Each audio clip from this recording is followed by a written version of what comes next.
ഓം ശാന്തി. ഇന്നത്തെ മുരളിയുടെ ചർച്ചയിലേക്ക് ഏവർക്കും സ്വാഗതം. ഇന്നത്തെ തീയതി 21/4/2026. ബാബയുടെ മുരളി ചർച്ച ചെയ്യാം. ഓം ശാന്തി. ഈ ആഴത്തിലുള്ള പഠനത്തിലേക്ക് നിങ്ങൾക്ക് ഏവർക്കും സ്വാഗതം. അപ്പൊ നിങ്ങളൊന്ന് സങ്കല്പിച്ചു നോക്കൂ. നിങ്ങളൊരു ആശുപത്രിയിൽ വലിയൊരു അസുഖം ബാധിച്ച് കിടക്കുകയാണെന്ന് വിചാരിക്കുക. അസഹനീയമായ വേദനയുണ്ട്. ആ സമയത്ത് ഡോക്ടർ നിങ്ങളെ പരിശോധിക്കാൻ വരുമ്പോ നിങ്ങൾ അദ്ദേഹത്തോട് ഈ ആശുപത്രിയുടെ ചരിത്രത്തെയോ കെട്ടിടത്തിന്റെ പഴക്കത്തെയോ കുറിച്ചാണോ ചോദിക്കുക? ഒരിക്കലുമല്ല. തീർച്ചയായുമല്ല. നമ്മൾക്കതൊന്നും അറിയേണ്ട കാര്യമില്ലല്ലോ അപ്പോൾ. അതെ അതെ. നിങ്ങളുടെ മനസ്സിൽ ആകെ ഒരൊറ്റ ചോദ്യമേ ഉണ്ടാകൂ. ഡോക്ടർ എപ്പോഴാണ് എനിക്ക് ഈ അസുഖം ഭേദമാകുക എന്ന്, എപ്പോഴാണ് ഞാൻ ഇവിടെ നിന്ന് ഡിസ്ചാർജ് ആകുക എന്ന് ചോദിക്കില്ലേ? നോക്കൂ, ജീവിതമെന്ന ഈ വലിയ ആശുപത്രിയിൽ കിടക്കുമ്പോൾ നമ്മുടെ ഉള്ളിന്റെ ഉള്ളിൽ നാം എല്ലാവരും ചോദിക്കുന്ന വലിയൊരു ചോദ്യവും ഇത് തന്നെയാണ്. ശരിയാണ്. ഈ ദുഃഖങ്ങളിൽ നിന്നും പ്രശ്നങ്ങളിൽ നിന്നും എന്നാണ് നമ്മൾ യഥാർത്ഥത്തിൽ മുക്തരാവുക എന്നത് വലിയൊരു ചോദ്യമാണ്. കൃത്യമായി പറഞ്ഞാൽ, ഇന്ന് നാം പരിശോധിക്കാൻ പോകുന്ന ബാബയുടെ ഈ സന്ദേശം വാസ്തവത്തിൽ ആ വലിയ ചോദ്യത്തിനുള്ള കൃത്യമായ ഉത്തരമാണ് നൽകുന്നത്. വേദങ്ങളിലോ മറ്റു ശാസ്ത്രങ്ങളിലോ ഒന്നും തന്നെ കണ്ടെത്താൻ കഴിയാത്ത 5000 വർഷത്തിലൊരിക്കൽ മാത്രം ലഭിക്കുന്ന തികച്ചും പുതിയതും എന്നാൽ അത്രത്തോളം പഴക്കമുള്ളതുമായ ഒരു രഹസ്യമാണിത്. അതെ, ഈ ആശുപത്രിയുടെ ഉപമ വളരെ കൃത്യമാണ് കേട്ടോ.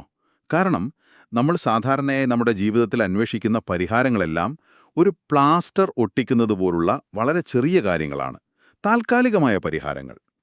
അതെ, ഒരു ചെറിയ ആശ്വാസം മാത്രം. അതായത് ജോലിയിലെ ഒരു പ്രശ്നം മാറുക, അല്ലെങ്കിൽ ഒരു സാമ്പത്തിക ബുദ്ധിമുട്ട് മാറുക, അത്രമാത്രം.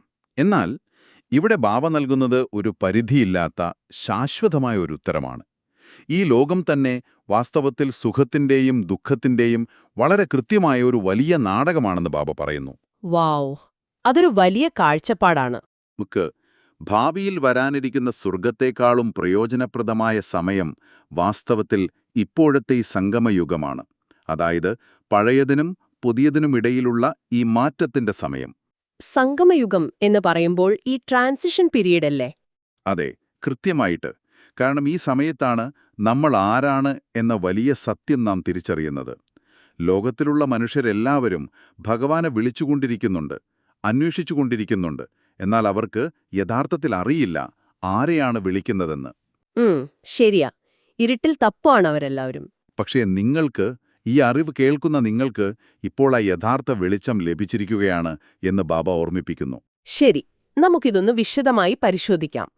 ദുഃഖത്തിൽ നിന്നുള്ള ഈ ഡിസ്ചാർജ് അഥവാ മോചനത്തെക്കുറിച്ച് പറഞ്ഞതിനു ശേഷം ഈ വലിയ അറിവ് നമുക്ക് മനസ്സിലാക്കി തരാൻ ബാബ ഉപയോഗിക്കുന്നൊരു പ്രത്യേക രീതിയെക്കുറിച്ചാണ് പറയുന്നത്. ഇവിടെ ബാബ പറയുന്നത് കേവലം ഒരു മരത്തിന്റെ ഓടക്കുഴൽ വായിക്കുന്ന കാര്യവുമല്ല. അല്ലല്ല, ഒരു ഭൗതികമായ ഓടക്കുഴലല്ല ഇവിടെ ഉദ്ദേശിക്കുന്നത്. അതെ, മറിച്ച് ജ്ഞാനസാഗരനായ ബാബ ജ്ഞാനത്തിന്റെ മുരളിയൂതുകയും നിങ്ങൾക്ക് മുന്നിൽ ജ്ഞാനനൃത്തം ചെയ്യുകയുമാണ് എന്നാണ്. എന്താ പറയാ, ഇതൊരു ഭയങ്കര കൗതുകമുണർത്തുന്ന പ്രയോഗമാണ് ഈ ജ്ഞാനനൃത്തം എന്നത്. ഞാനിതിനെ പലപ്പോഴും ഇന്നത്തെ കാലത്തൊരു മാസ്റ്റർ ക്ലാസ്സിനോട് ഉപമിക്കാറുണ്ട്. അതൊരു നല്ല ഉപമയാണ്, ഒരു മാസ്റ്റർ ക്ലാസ്സിൽ നടക്കുന്നത് പോലെ തന്നെ. പക്ഷെ എനിക്കിവിടെ ഒരു സംശയമുണ്ട്. നമ്മൾ സാധാരണയായി ആത്മീയത എന്ന് കേൾക്കുമ്പോൾ വളരെ ഗൗരവമുള്ള, കണ്ണടച്ച് നിശബ്ദമായി ഇരിക്കുന്നൊരു അന്തരീക്ഷമാണ് മനസ്സിൽ വരിക. ഇവിടെ എന്തുകൊണ്ടാണ് ഈ അറിവ് പകരുന്നതിനെ ഒരു നൃത്തം അല്ലെങ്കിൽ ഒരു ആഘോഷം എന്ന രീതിയിൽ പറയുന്നത്? അവിടെയാണ് ഇതിന്റെ മനഃശാസ്ത്രം കിടക്കുന്നത്. നിങ്ങളൊരു സാധാരണ ക്ലാസ് മുറിയിലെ കാര്യം തന്നെ ഒന്ന് ചിന്തിച്ചു നോക്കൂ. പഠിപ്പിക്കുന്ന അധ്യാപകൻ എത്ര വലിയ ആളാണെങ്കിലും മുന്നിലിരിക്കുന്ന വിദ്യാർത്ഥികൾക്ക് യാതൊരു താൽപ്പര്യവുമില്ലെങ്കിൽ എന്ത് സംഭവിക്കും?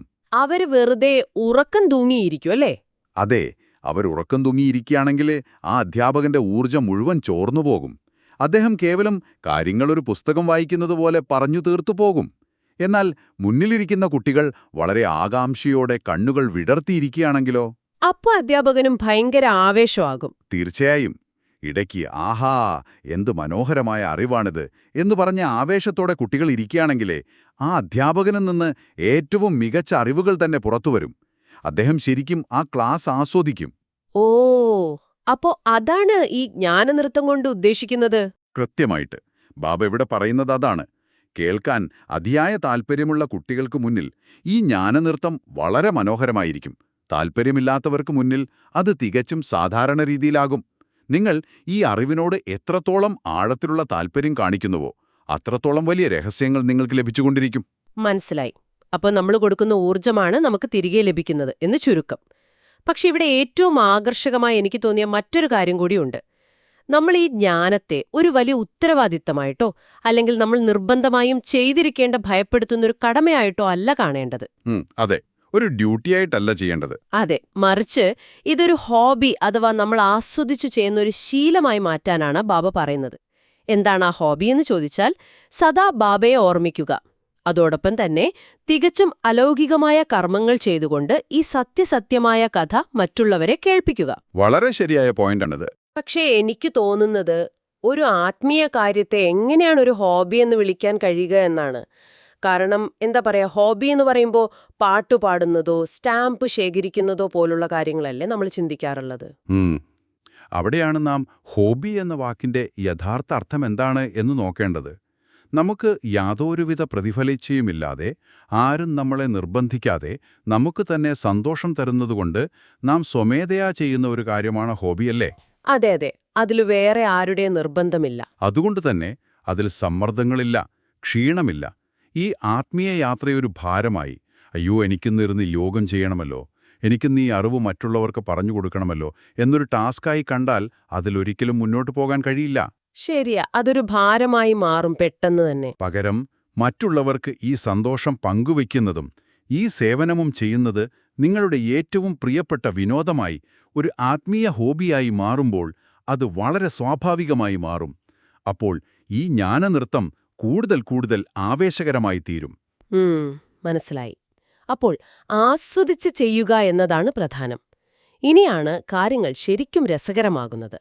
ഇങ്ങനെ ആസ്വദിച്ച് ഈ ജ്ഞാനനൃത്തത്തിലൂടെ ബാബ നൽകുന്ന ആ അറിവ് യഥാർത്ഥത്തിൽ എന്താണ്? അതൊരു വലിയ ചോദ്യമാണ്. അതെ, കാരണം അത് കേവലം കുറച്ച് തത്വചിന്തകൾ മാത്രമല്ല, മുഴുവൻ ലോകത്തിന്റെയും പരിധിയില്ലാത്ത ചരിത്രവും ഭൂമിശാസ്ത്രവുമാണ് ബാബ നമുക്ക് മനസ്സിലാക്കി തരുന്നത് എന്ന് പറയുന്നു. അതായത് 5000 വർഷങ്ങളുടെ കൃത്യമായ ഒരു ചക്രം, കലിയുഗത്തിന്റെ ഇരുട്ടിൽ നിന്നും സ്വർഗത്തിലേക്കുള്ള മാറ്റം. ആ ഒരു മാറ്റം വളരെ വലുതാണ്. സ്വർഗമെന്ന് കേൾക്കുമ്പോൾ തന്നെ വായിൽ വെള്ളമൂറുന്ന ഒരവസ്ഥയെക്കുറിച്ച് ബാബ ഓർമ്മിപ്പിക്കുന്നുണ്ടല്ലോ. അവിടെയുള്ള ദേവീദേവതകളെ മാത്രമാണ് യഥാർത്ഥത്തിൽ ഭഗവാൻ, ഭഗവതി എന്ന് വിളിക്കുന്നത്. അതെ ബാബ, അത് വളരെ വ്യക്തമായി പറയുന്നുണ്ട്. പിന്നെ ബാബ പറയുന്നു, നിങ്ങൾക്കിപ്പോൾ ജ്ഞാനത്തിന്റെ 3ാമത്തെ നേത്രം ലഭിച്ചിരിക്കുന്നുവെന്ന്. അതിലൂടെ മൂലവദനം, സൂക്ഷ്മവദനം, സ്ഥൂലവദനം എന്നിവയെക്കുറിച്ചും നിങ്ങൾക്ക് വ്യക്തമായി അറിയാമെന്നും പറയുന്നു. ഇവിടെ എനിക്കൊരു ചെറിയ ബ്രേക്ക് വേണം. നമ്മൾ സ്ഥിരമായി കേൾക്കുന്ന ഈ വാക്കുകളൊന്ന് ലളിതമായി വിശദീകരിക്കാമോ? എന്താണ് ഈ 3 ലോകങ്ങൾ? തീർച്ചയായും ഇതൊന്ന് ലളിതമായി മനസ്സിലാക്കേണ്ടതുണ്ട്. നമ്മളിപ്പോൾ ജീവിക്കുന്ന ഈ കാണുന്ന ഭൗതിക ലോകം, ഇതാണ് സ്ഥൂലവദനം. ഇവിടെ നമുക്ക് ശരീരമുണ്ട്, ശബ്ദമുണ്ട്, കർമ്മങ്ങളുണ്ട്, രോഗങ്ങളുമുണ്ട്, ദുഃഖങ്ങളുമുണ്ട്. ഓക്കെ, സ്ഥൂലവദനം മനസ്സിലായി. അപ്പോ ബാക്കിയുള്ളവയോ? എന്നാൽ ഇതിനുമപ്പുറത്ത് പ്രകാശത്തിന്റെ ഒരു ലോകമുണ്ട്. അവിടെ ശബ്ദമില്ല, കേവലം പ്രകാശത്തിന്റെ സൂക്ഷ്മ ശരീരങ്ങൾ മാത്രമേയുള്ളൂ. അതിനെയാണ് സൂക്ഷ്മവദനം എന്ന് വിളിക്കുന്നത്. ഇനി അതിനുമപ്പുറത്ത് ശാന്തമായ, സ്വർണവർണ്ണമായ പ്രകാശമുള്ള ആത്മാക്കളുടെ യഥാർത്ഥ വീടുണ്ട്. അതായത് നമ്മൾ ഒറിജിനലി എവിടെ നിന്നാണോ വന്നത് ആ സ്ഥലം. അതെ, അവിടെ ശരീരങ്ങളില്ല, വെറും ബിന്ദുരൂപത്തിലുള്ള ആത്മാക്കളും പരമാത്മാവായ ബാബയും മാത്രം വസിക്കുന്ന അനന്തമായ ശാന്തിയുടെ ലോകം. അതാണ് മൂലവദനം അഥവാ ശാന്തിധാമം. ഓഹോ, അതാണ് ശാന്തിധാമം. അപ്പോ നിങ്ങളുടെ 3ാമത്തെ നേത്രം, അതായത് ബുദ്ധിയുടെ കണ്ണ് തുറക്കുമ്പോൾ ഈ ലോകങ്ങളെക്കുറിച്ചും നമ്മൾ എങ്ങനെ മൂലവദനത്തിൽ നിന്നും ഈ സ്ഥൂലവദനത്തിലേക്ക് വന്ന് 84 ജന്മങ്ങളിലൂടെ കടന്നുപോകുന്നു എന്നതിനെക്കുറിച്ചും നിങ്ങൾക്ക് കൃത്യമായ ബോധം ലഭിക്കുന്നു. വളരെ വ്യക്തമാണ്. പക്ഷേ ഇതിൽ എന്റെ ഉള്ളിൽ വരുന്നൊരു വലിയ ചോദ്യം, ഒരുപക്ഷേ ഇത് കേൾക്കുന്ന പലർക്കും തോന്നാവുന്നൊരു സംശയം ഇതാണ്. ഇതെല്ലാം 5000 വർഷങ്ങൾക്ക് ശേഷം കൃത്യമായി ആവർത്തിക്കും എന്നാണ് പറയുന്നത്. അതായത് നമ്മളിപ്പോൾ സംസാരിക്കുന്നത്, നിങ്ങളീ കേൾക്കുന്നത്, ഇതെല്ലാം വീണ്ടും 5000 വർഷം കഴിയുമ്പോൾ ഇതേപടി ആവർത്തിക്കുമല്ലേ? അതെ, അത് സൈക്കിളായി ആവർത്തിക്കും. നമ്മൾ ഈ വലിയ നാടകത്തിലെ വെറും അഭിനേതാക്കൾ മാത്രമാണോ? അതായത് നേരത്തെ എഴുതി വെച്ചൊരു തിരക്കഥയിലെ റോബോട്ടുകൾ മാത്രമാണോ നമ്മൾ? നമുക്കിവിടെ സ്വന്തമായി തീരുമാനങ്ങൾ എടുക്കാനുള്ള സ്വാതന്ത്ര്യം അഥവാ ഫ്രീ വിൽ ഇല്ലേ? ഇതിലെന്ത് ശാക്തീകരണമാണുള്ളതെന്ന് എനിക്ക് മനസ്സിലാകുന്നില്ല. അതൊരു അതിഗംഭീരമായ ചോദ്യമാണ്. ഇത് മനസ്സിലാക്കാൻ നമ്മൾ ഈ 5000 വർഷത്തെ ചക്രത്തെ കുറച്ചുകൂടി വലിയൊരു ചിത്രവുമായി ബന്ധിപ്പിച്ച് നോക്കണം. നോക്കൂ, എല്ലാം കൃത്യമായി ആവർത്തിക്കുന്നു എന്നതിനർത്ഥം നാം വെറും റോബോട്ടുകളാണ് എന്നല്ല. അപ്പൊ പിന്നെന്താണിതിനർത്ഥം? മറിച്ച് നിങ്ങളുടെ ഓരോ ചെറിയ കർമ്മത്തിനും അനന്തമായ പ്രാധാന്യമുണ്ട് എന്നാണത് കാണിക്കുന്നത്. നിങ്ങൾ ഇന്ന് എടുക്കുന്ന ഓരോ നല്ല തീരുമാനവും, നിങ്ങൾ ചെയ്യുന്ന ഓരോ മാറ്റവും അടുത്ത 5000 വർഷത്തെ സൈക്കിളിൽ എന്നേക്കുമായി പതിപ്പിക്കപ്പെടുകയാണ്. ഇതൊരു വലിയ ഉത്തരവാദിത്തവും ഒപ്പം ശാക്തീകരണവുമാണ്. ഓ, അപ്പൊ നമ്മൾ ചെയ്യുന്ന കാര്യങ്ങൾക്ക് അത്രയും പവറുണ്ട്. അതെ, നിങ്ങൾ സാഹചര്യങ്ങളുടെ വെറുമൊരു ഇരയല്ല, മറിച്ച് നിങ്ങളുടെ ഭാവിയുടെ സൃഷ്ടാവാണ്. ഇവിടെ ബാബ ഭക്തിയും ജ്ഞാനവും തമ്മിലുള്ള വലിയൊരു വ്യത്യാസം കൂടി ചൂണ്ടിക്കാണിക്കുന്നുണ്ട്. ഉദാഹരണത്തിന്, നമ്മൾ വലിയ ഭക്തനായ രാമതീർത്ഥന്റെ കഥ കേട്ടിട്ടുണ്ട്. കഠിനമായ പ്രയത്നത്തിലൂടെ അദ്ദേഹത്തിന് കൃഷ്ണന്റെ സാക്ഷാത്കാരം ലഭിച്ചു, വലിയ ദർശനങ്ങളുണ്ടായി. എന്നാൽ അവിടെ എന്ത് സംഭവിച്ചു? അതെ, അദ്ദേഹത്തിന് വെറും ദർശനം മാത്രമേ ലഭിച്ചുള്ളൂ. പ്രായോഗികമായി എന്തു നേടി എന്നത് വലിയൊരു ചോദ്യമാണ്, അല്ലേ? കൃത്യമായി അതുതന്നെ. ഭക്തിമാർഗത്തിൽ ദർശനം ലഭിച്ചേക്കാം, അത് കാണുമ്പോൾ വലിയ സന്തോഷവും കണ്ണുനീരുമൊക്കെ വന്നേക്കാം. എന്നാൽ അതിനപ്പുറം അവരുടെ സ്വഭാവത്തിലോ പദവിയിലോ പ്രായോഗികമായി യാതൊരു മാറ്റവും ഉണ്ടാകുന്നില്ല. ശരിയാ, ഒരു സിനിമ കണ്ട് ആസ്വദിച്ച് തിയേറ്ററിൽ നിന്നും പുറത്തിറങ്ങുന്നത് പോലെയാണത് എന്ന് പറയാം. നന്നായി മാറ്റിമറിക്കുകയാണ്. ഇത് 21 ജന്മങ്ങളിലേക്കുള്ള അളവറ്റ സുഖവും ഏറ്റവും ഉയർന്ന പ്രാക്ടിക്കൽ പദവിയുമാണ് ഉറപ്പാക്കുന്നത്. അപ്പൊ നമ്മള് വെറുതെ ചോദിക്കുന്ന ഒരവസ്ഥയിൽ നിന്നല്ല ഇത് വരുന്നത്. അതെ, നമ്മൾ കേവലം ഭഗവാനോട് ചോദിക്കുന്നവരിൽ നിന്നും ആ പദവിയിലേക്ക് സ്വയം ഉയർന്നുവരികയാണ് ചെയ്യുന്നത്. ദുഃഖത്തിൽ നിന്നും സത്യയുഗത്തിന്റെ സുഖത്തിലേക്കുള്ള മാറ്റമാണിത്. വാവ്! അപ്പൊ നമ്മൾ വെറുമൊരു കാഴ്ചക്കാരനല്ല, മറിച്ച് 21 ജന്മങ്ങളിലേക്കുള്ള വലിയൊരു പദവി പ്രാപ്തമാക്കുന്നവരാണ്. എനിക്ക് ആശയം വളരെ ഇഷ്ടമായി. പക്ഷേ ഇവിടെ എനിക്കൊരു ലോജിക്കലായ പ്രശ്നം തോന്നുന്നുണ്ട്. നമ്മൾ പറയുന്നത് ഇത്രയും മഹത്തായ സ്വർഗത്തിലേക്കാണ് നമ്മുടെ യാത്രയെന്നാണ്. അവിടെ അളവറ്റ സുഖമുണ്ട്. അതെ അതെ. അങ്ങനെയെങ്കിൽ ആ സ്വർഗത്തിലേക്കുള്ള വഴി വളരെ സുഗമമായിരിക്കേണ്ടതല്ലേ? എന്തിനാണ് ഈ യാത്ര ഇത്ര ബുദ്ധിമുട്ടുള്ളതാകുന്നത്? ബാബ തന്നെ പറയുന്നുണ്ട്, മായ നല്ല നല്ല കുട്ടികളെപ്പോലും താഴേക്ക് വീഴ്ത്തുന്നു എന്ന്, മായയുടെ കൊടുങ്കാറ്റുകൾ വരുമെന്ന്. എന്തിനാണ് ഈ കൊടുങ്കാറ്റുകൾ? ഇത്രയും മനോഹരമായ ലക്ഷ്യസ്ഥാനത്തേക്ക് പോകുമ്പോൾ നമ്മൾ എന്തിനാണിങ്ങനെ അലയുന്നത്? ഈ ഒരു സംഘർഷം എവിടെ നിന്നാണ് വരുന്നത് എന്ന് നോക്കാം. ബാബ പറയുന്നത് ഈ ജ്ഞാനം വളരെ സഹജമാണ്, ഇത് ഒരു സെക്കൻഡിന്റെ കാര്യമാണ് എന്നാണ്. ഒരു സെക്കൻഡിന്റെ കാര്യമോ? അതെങ്ങനെ? അതെ, ഒരൊറ്റ സെക്കൻഡിൽ ഞാൻ ഒരു ആത്മാവാണെന്നും ഞാൻ ബാബയുടേതാണെന്നും തീരുമാനിക്കാം. അതിലെ മുഖ്യ പോയിന്റ് മൻമനാ ഭവ എന്നാണ്. അതായത് നിങ്ങളുടെ മനസ്സുകൊണ്ട് പരമാത്മാവിനെ ഓർക്കുക എന്ന് ബാബ പറയുന്നു. ഇത് കേൾക്കാൻ വളരെ എളുപ്പമാണ്. കേൾക്കാൻ എളുപ്പമാണ്, പക്ഷെ പ്രായോഗികമായി ബുദ്ധിമുട്ടല്ലേ? ബുദ്ധി അവിടെ നിന്നും മാറുമ്പോൾ അനേകം വിഘ്നങ്ങളുണ്ടാകുന്നു. മനസ്സിലായി. ഒരു പഴയ ശീലം മാറ്റിയെടുക്കുന്നതിന്റെ ബുദ്ധിമുട്ട്. കൃത്യമായിട്ട്. ഭക്തിമാർഗത്തിൽ ഒരുപക്ഷെ കൃഷ്ണനെ ധ്യാനിക്കാനിരിക്കുമ്പോൾ നമ്മൾ നമ്മുടെ വീട്ടു ചെലവുകളെക്കുറിച്ചോ ഓഫീസിലെ പ്രശ്നങ്ങളെക്കുറിച്ചോ ചിന്തിച്ച് ബുദ്ധി അലഞ്ഞുതിരിയുന്നതുപോലെ ഈ യോഗത്തിലും സംഭവിക്കാം. ഇവിടെ കൊടുങ്കാറ്റുകൾ വരുന്നത് നമ്മളെ തകർക്കാനല്ല, മറിച്ച് നമ്മുടെ ഉള്ളിലുള്ള പഴയ മാലിന്യങ്ങൾ പുറത്തുവരുന്നതാണ്. ഓഹോ, അതൊരു ശുദ്ധീകരണ പ്രക്രിയയാണല്ലേ? അതെ, നമ്മൾ പഴയൊരു വീട് വൃത്തിയാക്കുമ്പോൾ ആദ്യം ഒരുപാട് പൊടിപടലങ്ങൾ ഉയർന്നുവരില്ലേ? അതുപോലെയാണത്. ആ പഴയ വീട് വൃത്തിയാക്കുന്ന ഉപമ വളരെ കൃത്യമാണ് കേട്ടോ. ഈ പൊടിപടലങ്ങൾ വരുമ്പോ നമ്മളിൽ പലരും തകർന്നു പോകാറുണ്ട്. ജീവിതത്തിൽ പ്രതിസന്ധികൾ വരുമ്പോൾ നമ്മൾ ചിന്തിക്കും, ഞാൻ ഇത്രയും ആത്മീയമായി ജീവിക്കാൻ ശ്രമിച്ചിട്ടും എനിക്കെന്താണിങ്ങനെയെന്ന്. സാധാരണയായി എല്ലാവർക്കും തോന്നുന്നൊരു കാര്യമാണത്. എന്നാൽ ഇവിടെ നമ്മൾക്ക് വലിയൊരു ആശ്വാസം നൽകുന്നൊരു കാര്യമുണ്ട്. ഈ ബാബയുടെ പാഠശാലയിലെ ഏറ്റവും മികച്ച വിദ്യാർത്ഥിയായ ബ്രഹ്മബാബയ്ക്കു പോലും മായയുടെ വലിയ കൊടുങ്കാറ്റുകൾ നേരിടേണ്ടി വന്നു എന്നാണ് പറയുന്നത്. ബ്രഹ്മബാബയാണ് ഏറ്റവും മുന്നിൽ നിൽക്കുന്നത്.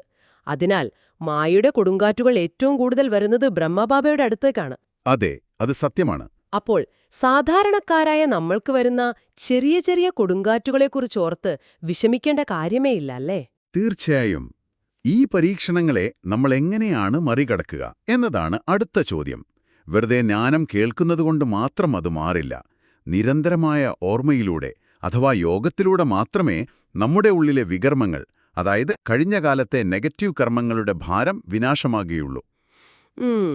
ഒരു ക്ലീനിംഗ് പ്രോസസ്സ് പോലെ. അതെ, ഇതൊരു കമ്പ്യൂട്ടറിലെ കേടായ ഹാർഡ് ഡ്രൈവ് ഫോർമാറ്റ് ചെയ്യുന്നത് പോലെയാണ്. പരമാത്മാവിന്റെ പ്രകാശത്തിലേക്ക് നമ്മെ ബന്ധിപ്പിക്കുമ്പോൾ പഴയ വൈറസുകൾ നശിച്ചുപോകുന്നു. അതുകൊണ്ടാണ് പഴയ ലോകത്തെയും പഴയ ദേഹത്തെയും ബുദ്ധികൊണ്ട് മറന്ന് അച്ഛനെയും സ്വന്തം വീടിനെയും ഓർക്കണം എന്ന് ബാബ പറയുന്നത്. ഇവിടെ ബാബ വളരെ ശക്തമായൊരു പ്രയോഗം ഉപയോഗിക്കുന്നുണ്ട്. ഈ ലോകത്തിനെ കാലുകൊണ്ട് തൊഴിക്കണം എന്ന്. ഒരു നിമിഷം, കാലുകൊണ്ട് തൊഴിക്കുക എന്നൊക്കെ പറയുമ്പോൾ അതൊരു നെഗറ്റീവായ ദേഷ്യം നിറഞ്ഞൊരു പ്രവൃത്തിയല്ലേ? ഭൗതികമായി നമ്മൾ മറ്റുള്ളവരോട് ദേഷ്യപ്പെടുക എന്നാണോ ഇതിന്റെ അർത്ഥം? ഒട്ടുമല്ല. അവിടെയാണ് പലർക്കും തെറ്റുപറ്റുന്നത്. കാലുകൊണ്ട് തൊഴിക്കുക എന്നത് ഭൗതികമായ ഒരു വെറുപ്പല്ല. അതൊരു മാനസികമായ വേർപെടലാണ്, ഒരു ഡിറ്റാച്ച്മെന്റ്. ഓഹോ, മാനസികമായ വേർപെടൽ. അതെ. ഒരു സിനിമ കഴിയുമ്പോൾ നമ്മൾ ആ തിയേറ്ററിലെ കസേരയോട് യാതൊരു വൈകാരിക ബന്ധവുമില്ലാതെ എഴുന്നേറ്റു പോകുന്നില്ലേ? ബുദ്ധികൊണ്ട് ഈ പഴയ ലോകത്ത് നിന്ന് അങ്ങനെ വേർപെടണമെന്നാണ് ബാബ ഉദ്ദേശിക്കുന്നത്. നിങ്ങളിതിനോട് വൈകാരികമായി ഒട്ടിനിൽക്കരുത്. അപ്പോ അങ്ങനെ വേർപെടുമ്പോൾ എന്ത് സംഭവിക്കും? അങ്ങനെ വേർപെടുമ്പോൾ അവസാനത്തിൽ എല്ലാവരും കർമാതീതാവസ്ഥ പ്രാപ്തമാക്കുമെന്നും ബാബ ഉറപ്പു നൽകുന്നു. കർമാതീതാവസ്ഥ എന്നാൽ കർമ്മങ്ങൾ ചെയ്യാതിരിക്കുക എന്നല്ല, മറിച്ച് ലോകത്തിൽ ജീവിച്ച് കർമ്മങ്ങൾ ചെയ്യുമ്പോഴും അതിന്റെ യാതൊരുവിധ ബന്ധനങ്ങളോ നെഗറ്റീവ് ഫലങ്ങളോ നിങ്ങളെ ബാധിക്കാത്ത തികച്ചും സ്വതന്ത്രമായൊരു മാനസികാവസ്ഥയാണ്. വാവ്, അത് വളരെ മനോഹരമായൊരവസ്ഥയാണ്. അതെ. നിങ്ങൾ എത്രത്തോളം ബാബയുടെ സേവനത്തിലൂടെ മറ്റുള്ളവർക്ക് ഈ അറിവ് പകർന്നു നൽകുന്നുവോ അത്രത്തോളം ഈ ഓർമ്മയുടെ യാത്ര നിങ്ങൾക്ക് എളുപ്പമായി തീരും. ഇതൊക്കെ കേൾക്കാൻ വളരെ വലിയ തത്വചിന്തകളായി തോന്നും. ഇവിടെയാണ് എനിക്ക് ചില പ്രായോഗികമായ ചോദ്യങ്ങൾ ചോദിക്കാനുള്ളത്. ഇത്രയും നേരം നമ്മൾ എന്താണ് ചെയ്യേണ്ടത് എന്ന് പറഞ്ഞു. നമ്മൾ ലോകത്തെ മറക്കണം, കർമാതീത അവസ്ഥയിലെത്തണം എന്നൊക്കെ. പക്ഷെ ഇതൊക്കെ എങ്ങനെ ചെയ്യും? ഹൗ ടു ഡു ഇറ്റ്, അല്ലേ? അതെ. ഇത് കേൾക്കുന്ന വ്യക്തി നാളെ രാവിലെ ട്രാഫിക്കിൽപ്പെട്ട് ഓഫീസിലേക്ക് പോകുമ്പോൾ, അല്ലെങ്കിൽ വീട്ടിലെ ചെറിയ ചെറിയ പ്രശ്നങ്ങളിൽ ദേഷ്യം വരുമ്പോൾ ഇതെങ്ങനെയാണ് പ്രയോഗിക്കാൻ കഴിയുക?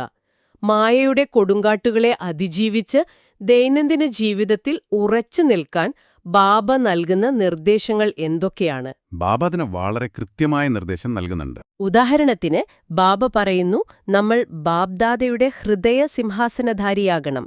അതിനായി നിങ്ങളുടെ ഭൃഗുടിയാകുന്ന സിംഹാസനത്തിൽ, അതായത് നെറ്റിത്തടത്തിൽ അകാലമൂർത്തിയായി അചഞ്ചലമായ ഏകരസസ്ഥിതിയിലിരിക്കണമെന്ന്. സത്യം പറയട്ടെ, എനിക്കിതെങ്ങനെയാണ് ചെയ്യേണ്ടതെന്ന് ഒരു പിടിയുമില്ല. എറണാകുളത്തെ ട്രാഫിക് ബ്ലോക്കിൽ കിടക്കുമ്പോൾ ഞാൻ എങ്ങനെയാണ് ഈ ഭൃഗുടിയുടെ സിംഹാസനത്തിലിരിക്കുക?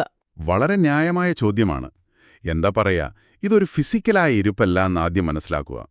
നിങ്ങൾ ട്രാഫിക്കിലിരിക്കുമ്പോഴോ ജോലിസ്ഥലത്ത് ബോസ് ദേഷ്യപ്പെടുമ്പോഴോ സാധാരണഗതിയിൽ നിങ്ങളുടെ മനസ്സ് ആ സാഹചര്യത്തിലേക്ക് പൂർണ്ണമായും ഇറങ്ങിച്ചെല്ലുകയും നിങ്ങൾ അസ്വസ്ഥനാവുകയും ചെയ്യും. അതെ, നമ്മൾ പെട്ടെന്ന് റിയാക്ട് ചെയ്യും. അവിടെയാണ് മാറ്റം വരുത്തേണ്ടത്. നിങ്ങളുടെ ശരീരത്തിന്റെ ഡ്രൈവിംഗ് സീറ്റ് എവിടെയാണ്? അത് നിങ്ങളുടെ തലച്ചോറിന് നടുവിൽ നെറ്റിക്ക് പിന്നിലാണല്ലോ. അവിടെ ഇരിക്കുന്ന ശാന്തമായ ഒരു പ്രകാശബിന്ദുവാണ് നിങ്ങളെന്ന് സങ്കല്പിക്കുക. നിങ്ങൾ കേവലം ഒരു കാണിയാണ്, ഒരു ഒബ്സർവർ. ഓഹോ, ആ ഒരു ബോധം. അതെ. നിങ്ങളുടെ ശരീരം ഒരു കാർ പോലെയാണ്. നിങ്ങൾ അതിന്റെ ഡ്രൈവറാണ്.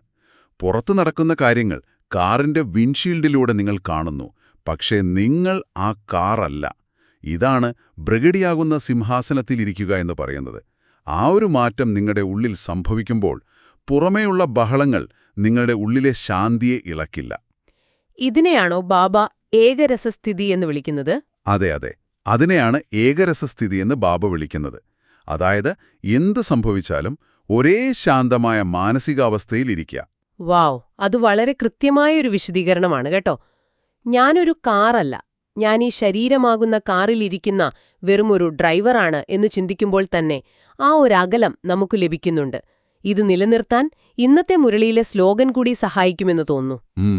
ഇന്നത്തെ സ്ലോഗൻ വളരെ പ്രധാനപ്പെട്ടതാണ്. അതെ, ശുഭചിന്തനത്തിലൂടെ നെഗറ്റീവിനെ പോസിറ്റീവിലേക്ക് പരിവർത്തനപ്പെടുത്തുക എന്നാണ് ആ സ്ലോഗൻ. നമ്മൾ പുറമെയുള്ള സാഹചര്യങ്ങളെ നേരിട്ട് മാറ്റിമറിക്കാൻ ശ്രമിക്കുന്നതിനു പകരം നമ്മുടെ ഉള്ളിലെ ചിന്തകളെ മാറ്റുക. ബാബ ഇതിനൊപ്പം ചില അവ്യക്ത സൂചനകൾ കൂടി നൽകുന്നുണ്ട്.